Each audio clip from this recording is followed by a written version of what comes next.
Good day. Today, the environmental factor we will be focusing on is TCE in drinking water. This presentation was done by Crystal Lee and your presenter, Franca Revere. So the content area is drinking water, and we zone into TCE in community water systems, also known as CWS. The measurements we used were the mean concentration of TCE measured by micrograms per liter by year, the number of community water systems by maximum TCE concentration, and the number of people served by community water systems with maximum TCE concentrations. So, what is TCE? TCE is a non-flammable colorless liquid with somewhat sweet and burning taste. It is more known as trichloroethylene. It is a bulk volatile organic compound and it is carcinogenic. TCE is mainly used as a metal degreaser, but it can be found in the ingredients for adhesives, paint removers, typewriter correction fluids, and spot removers. Just like any toxin, the concentration and length of exposure determines health outcomes. So some of the long-term health effects can be nerve damage to the face, um, scleroderma, which is a systemic autoimmune disease. Short-term outcomes can range from the minuscule dizziness, headaches, to liver, respiratory system damage, heart, immune system, and so forth. Because of the constant exposure, workers are considered the high-risk population. So dry cleaners who use their spot removers during their work, mechanics for metal degreasers, printers, varnish workers, and so forth.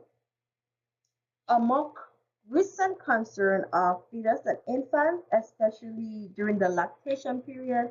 So the mother who may work in the occupational exposure for TCE come home and breastfeed their child, hence exposing the child to TCE. TCE uses all routes of exposure, inhalation, contact to the skin, drinking contaminated water, eating food processed with TCE contaminated water, for instance, um, during cultivation, a crop that may be watered with TCE contaminated water, and then we digest those crops, hence being exposed to TCE. So TCE can also be released into the air, water, and soil.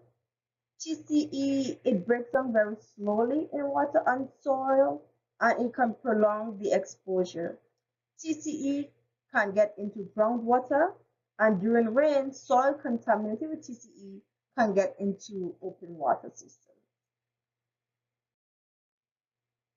Using the mean concentrations across the US, these three states, California, Missouri, and New York, have the maximum amount of TCE in their water system.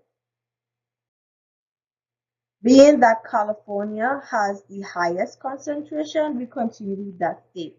So the county in California with the maximum TCE in the water system was Los Angeles. Being a dry state compared to Georgia, they may have used more groundwater where TCE is generally found and hence being exposed to TCE in their community water system. In LA, there are over 500 people who may be potentially exposed to TCE.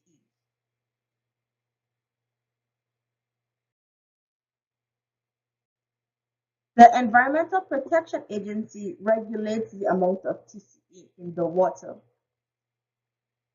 In 2016 and 17, the EPA issued two proposed rules under the Toxic Substance Control Act.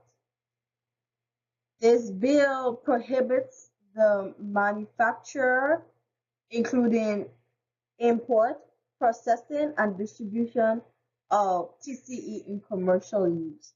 It also requires informing workers of potential harm from TCE exposure. The EPA is also working with OSHA and the Consumer Product Safety Commission to help develop this regulation and oversee. Another prevention method is using alternative ingredients to TCE. Thank you.